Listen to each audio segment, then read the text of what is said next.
Hello and welcome to TaleTalk English. Today's story is emotional, dramatic, and full of betrayal, heartbreak, broken trust, and new beginnings. It will also help you improve your English listening and vocabulary through simple conversations and real-life emotions. As you listen, try to imagine every scene, every expression, and every feeling. This is the story of a young woman whose perfect life shattered after her boyfriend and best friend betrayed her trust. Before we begin, don't forget to like this video, subscribe to the channel, and turn on the notification bell so you never miss a new English story. My name is Ashley. I am 26 years old, and I live in a quiet town called Greenfield. It is a peaceful place with small streets, friendly neighbors, and many beautiful trees. I have lived here all my life, and I always believed it was the perfect place to build a happy future. I have a boyfriend. His name is Kevin. Kevin and I have lived together for almost 3 years. We share a small apartment near the center of town. It is not a big apartment, but it is warm and comfortable. It has one bedroom, a small kitchen, a bathroom, and a bright living room with large windows. Every morning, the sunshine comes through those windows and fills the apartment with light. I love waking up to that warm sunlight. It always makes me smile. Sometimes I make breakfast while Kevin gets ready for work. We drink coffee together before leaving the apartment. Those mornings always feel peaceful. I work in an insurance office only 10 minutes away from home.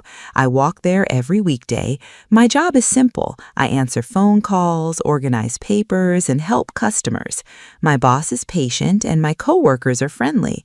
I never dreamed of becoming rich. I only wanted a quiet and happy life. Kevin works in an electronics store. He sells computers, phones, and other technology. Customers like him because he is patient and knows a lot about electronics. Every evening we meet at home. Sometimes we cook together, sometimes we order pizza, sometimes we simply sit on the sofa and watch old movies.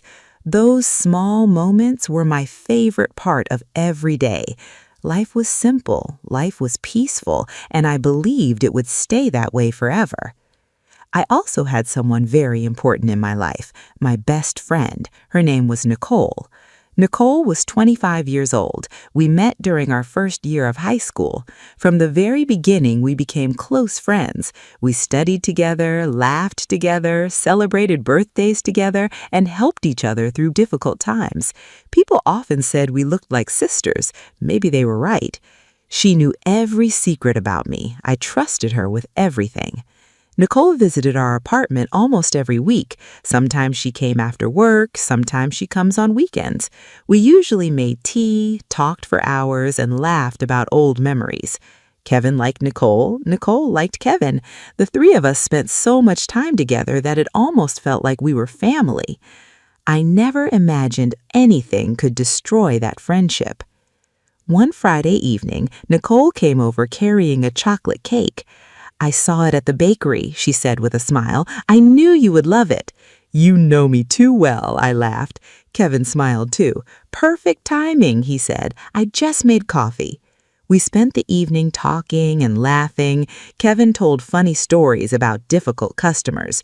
Nicole laughed until tears came to her eyes. I laughed with them.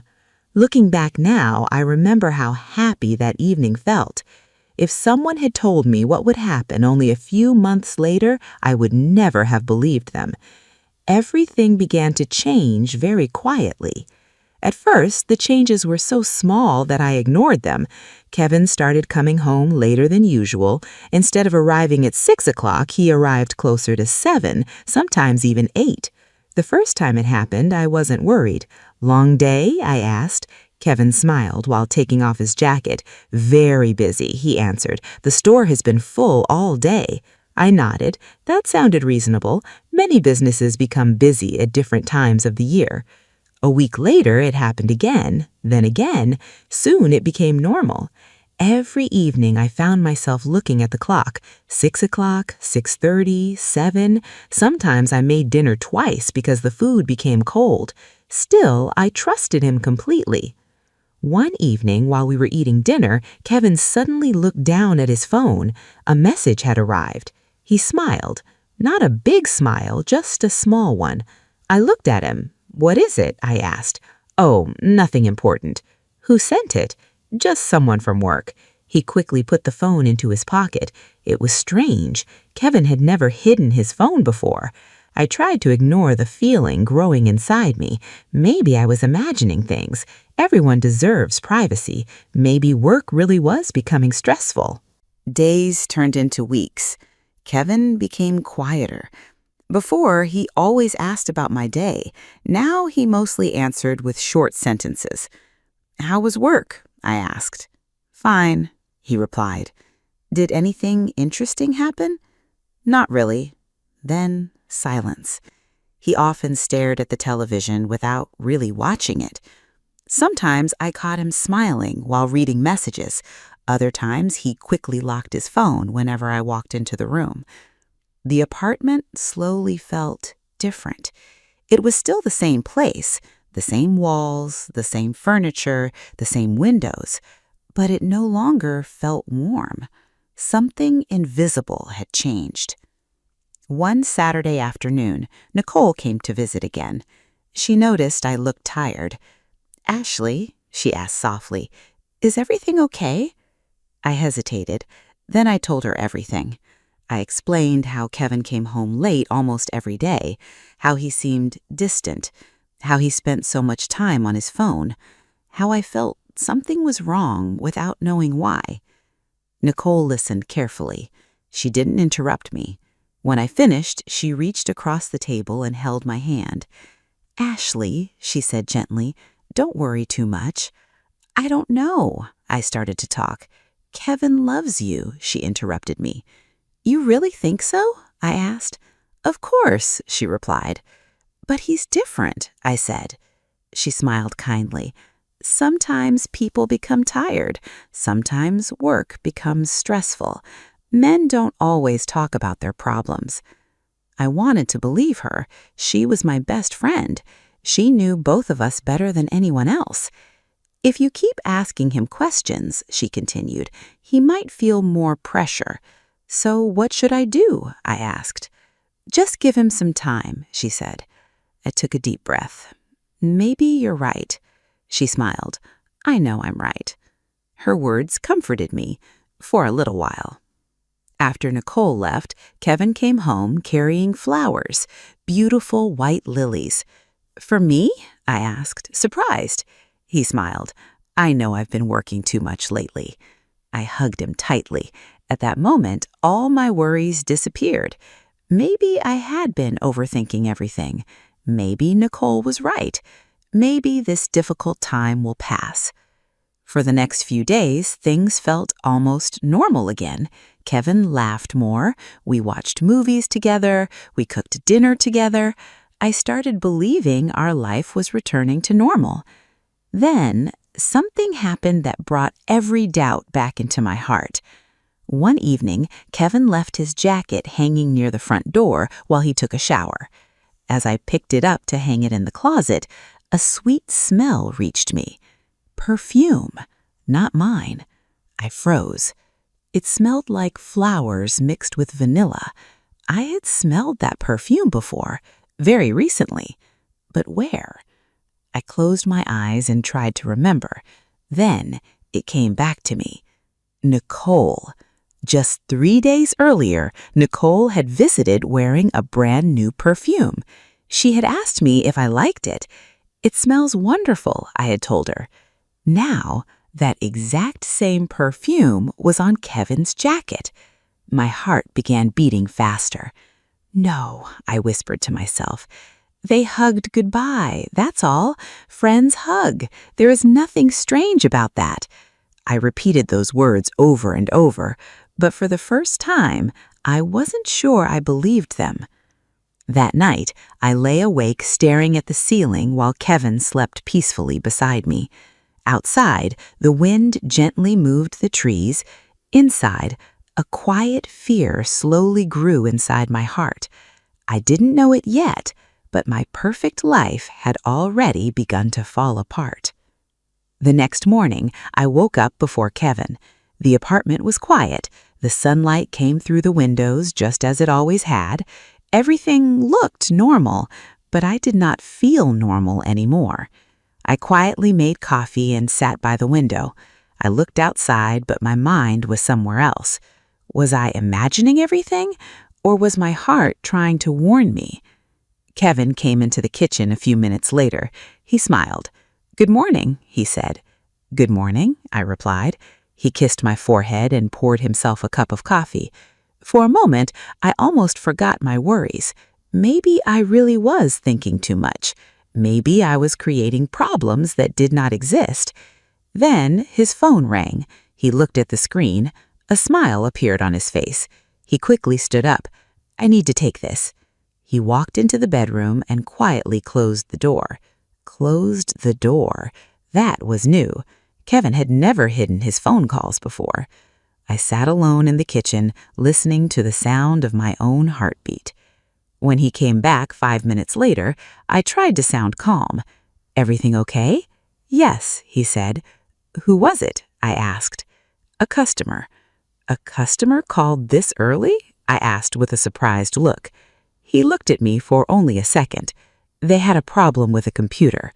I nodded, but something inside me whispered, "He is lying."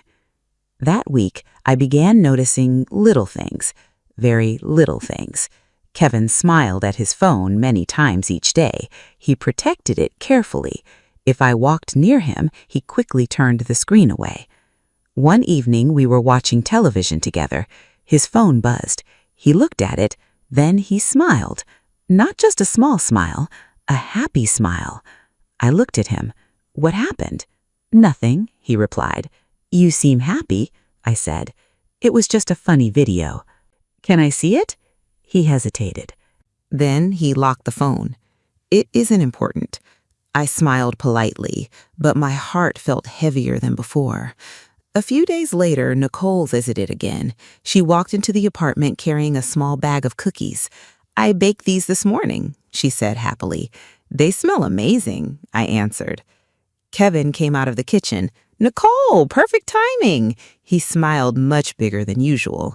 The three of us sat together. They talked about movies, then music, then a television show. Several times they laughed before I even understood the joke. I smiled, but I felt strangely invisible. It was as if I were watching two people who shared a secret. At one point, Kevin made a joke. Nicole laughed so hard that she touched his arm. He laughed too. It lasted only a second, maybe less, but I noticed it. For the first time in years, I felt uncomfortable around my own best friend. That night, after Nicole left, I asked Kevin a simple question. "You and Nicole seem to get along very well." He looked surprised. "Of course, she's your best friend." "I know," I said. "You sound worried," Kevin said. "No, just curious," I answered. He kissed my forehead. "Ashley, you're thinking too much." Maybe he was right, but why did everyone keep telling me that? The following Friday, something happened at work. I forgot an important file. My manager asked me to bring it from home before the afternoon meeting. It was only 11 o'clock. Kevin was supposed to be working. I drove home quickly. The apartment was empty. I found the file and was about to leave when I noticed Kevin's laptop sitting on the dining table. The screen was still on. Normally, I never touched his computer. I respected his privacy. But something stopped me. A message appeared in the corner of the screen, only a few words. "I miss you already. Heart." There was no name, only a heart beside the message. My hands became cold. I stared at the screen. Before I could read anything else, another message appeared. "See you tomorrow." My heart pounded so loudly that I could hear it. Tomorrow? Tomorrow was Saturday. Kevin was supposed to spend Saturday with me. Quickly, I closed the laptop. I stepped backwards. "No," I whispered. "There must be an explanation." I picked up my file and rushed back to work, but I could not concentrate. Numbers became blurry, voices sounded far away. My mind kept repeating those words. "I miss you already." That evening, I said nothing. Kevin acted completely normal. He asked about my day, he helped make dinner, he even washed the dishes. Looking at him, it was impossible to believe he could be lying, yet those messages stayed inside my mind. Saturday morning arrived. Kevin smiled while getting dressed. I have to help with inventory today. On Saturday? I asked. Yes, the manager asked everyone to come, he said. What time will you finish? I asked. I'm not sure. He kissed me goodbye. The door closed. 5 minutes later, my phone rang. It was Nicole. Hi, Ashley. Hi, I replied. Do you want to have lunch today? Nicole asked. I smiled. Of course. Actually, she paused, I forgot I promised my cousin I would help her move. Oh, I reacted. I'm really sorry, she said. That's okay, I replied. We'll meet next week, Nicole said. Sure, I answered. She hung up. I sat quietly. Something felt strange. Kevin was working. Nicole was helping her cousin. Both were busy. I tried to stop thinking about it. Instead, I cleaned the apartment. Then I read a book. Still, I couldn't relax. Around 3 o'clock, I decided to go shopping. The supermarket was across town. As I drove through the center of Greenfield, I stopped at a red light. Without thinking, I looked toward a small cafe on the corner. Then I was surprised. Kevin's car. It was parked outside. I looked again. Maybe I was mistaken. No, it was definitely his car. Why wasn't he at work? Slowly, I parked across the street. I told myself there had to be a reason. Maybe he was meeting a customer. Maybe his manager was inside. Maybe. I walked toward the cafe. Every step felt heavier. I looked through the front window.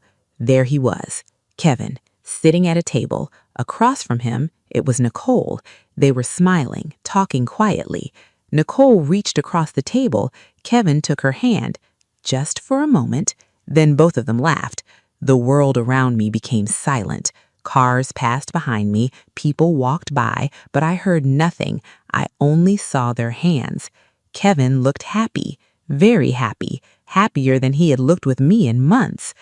I stepped backwards before they noticed me. I hid behind a tree. My breathing became fast. Tears filled my eyes. No, this cannot be happening. Maybe I misunderstood. Friends meet for coffee, friends laugh, friends talk. Maybe. Then Kevin gently brushed a piece of hair away from Nicole's face. She smiled, not the smile of a friend, a different smile, one I knew very well because I used to smile at Kevin exactly that way. My knees felt weak. I sat on a nearby bench. I could not stop shaking. For a few minutes, they walked outside together. Kevin looked around carefully, almost as if he wanted to be sure nobody was watching. Then Nicole hugged him. The hug lasted longer than normal, much longer. Kevin whispered something into her ear. She laughed softly. Then they walked toward their cars, in different directions, as if they wanted no one to think they had been together. I stayed hidden until they disappeared. Finally, the truth was beginning to show itself, but my heart still refused to accept it. I drove home slowly. I cried the entire way. That evening, Kevin returned with shopping bags. I bought your favorite ice cream, he said with a smile. I looked at him. The man I loved, the man I trusted, the man who had just spent the afternoon secretly holding my best friend's hand. He smiled as if nothing had happened. I forced myself to smile back. Thank you. He had no idea. He believed his secret was still safe, but for the first time, I was no longer asking whether something was wrong. I already knew. The only question left was, how long had they been lying to me? That night, I did not sleep. Kevin lay beside me, breathing peacefully. I stared at the ceiling until the sun began to rise. My head was full of questions. How long had they been meeting? When did it begin? Was every smile a lie? Was every hug fake? I wanted to wake Kevin and ask him everything, but I stayed quiet.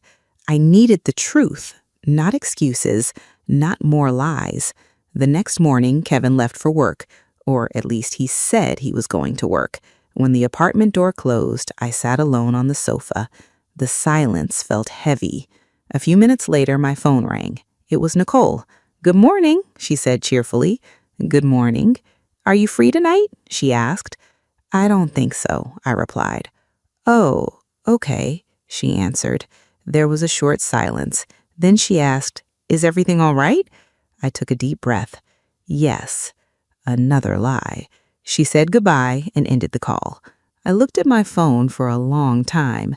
The woman I had trusted for 10 years no longer sounded like my best friend. She sounded like a stranger. For the next few days, I watched carefully. I said nothing. I asked no questions. Kevin believed everything was normal.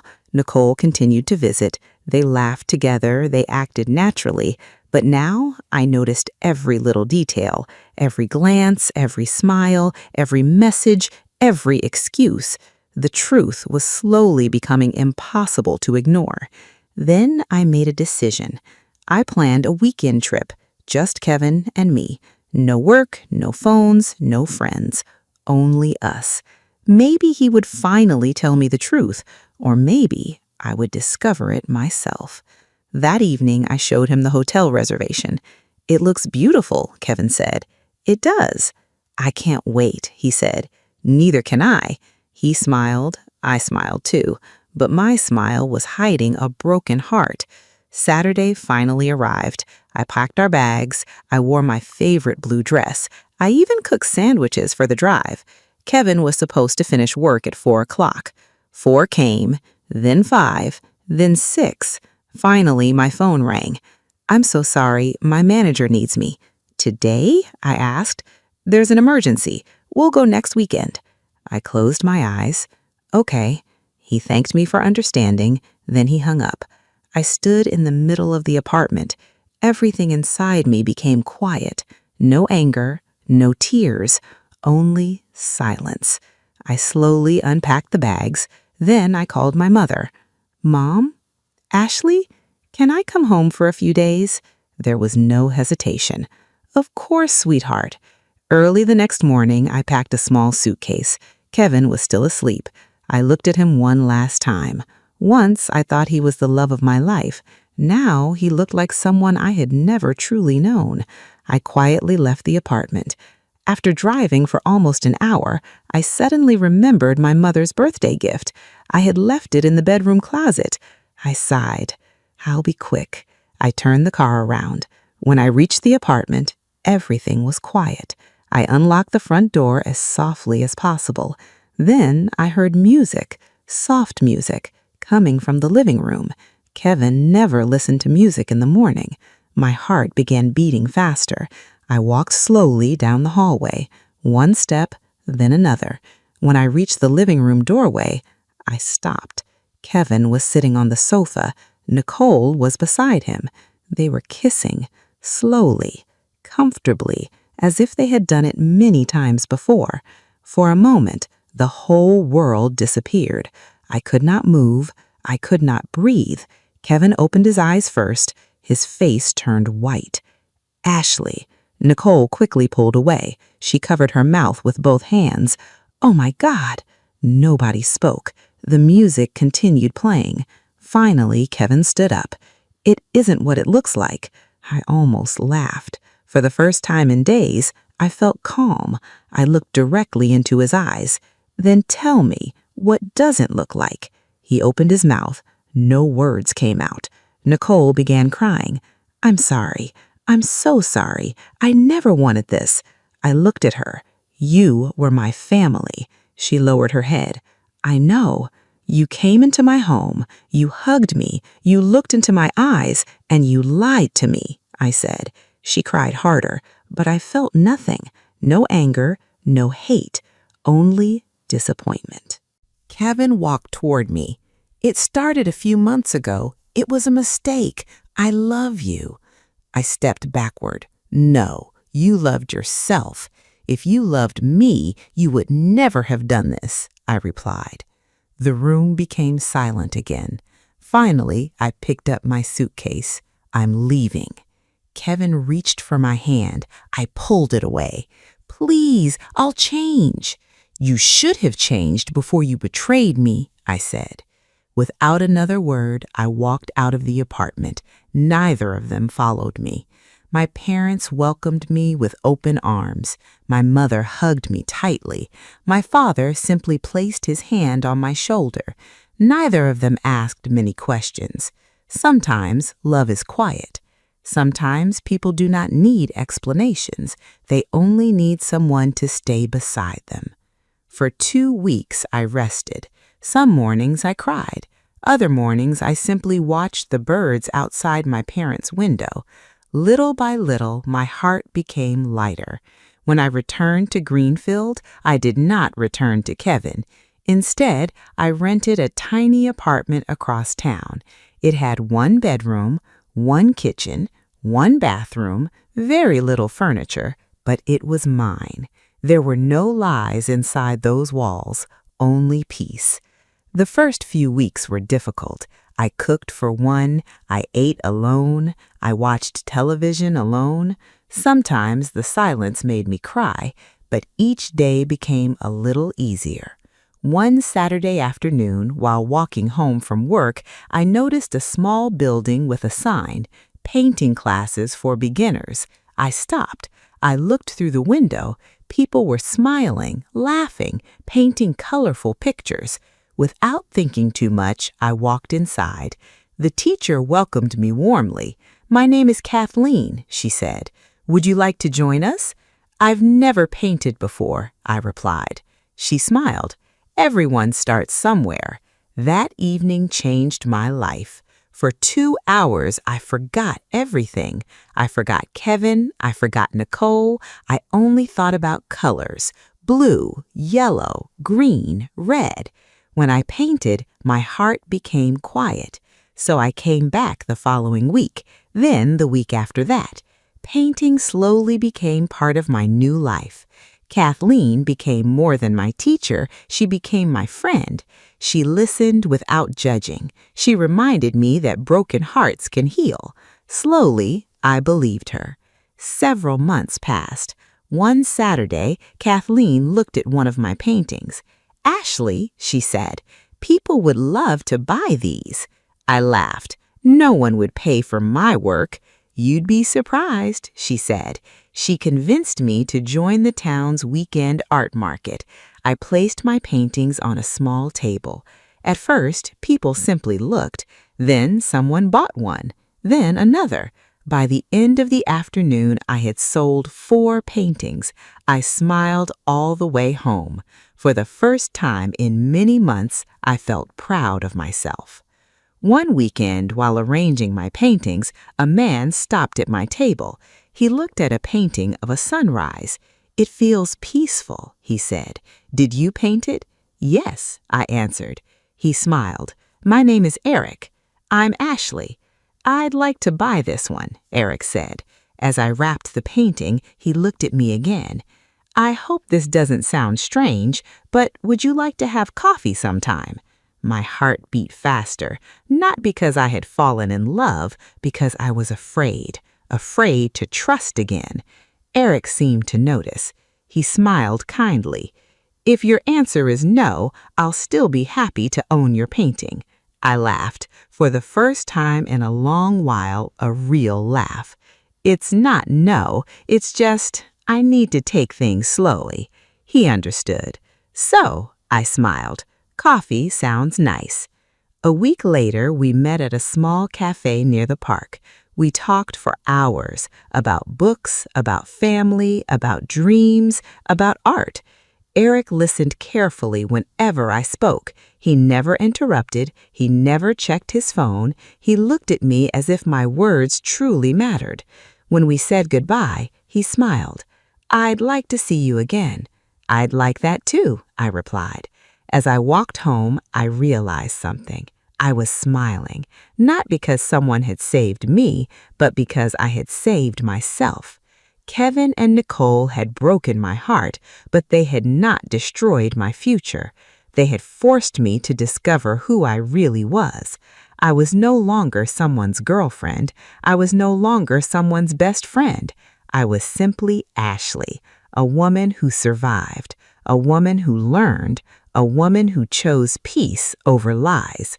That evening, I stood by my apartment window and watched the sunset. The sky was painted with orange, pink, and gold. It reminded me of my own paintings, beautiful, not because they were perfect, but because every color told a story. My story. And this time, I was the one holding the brush.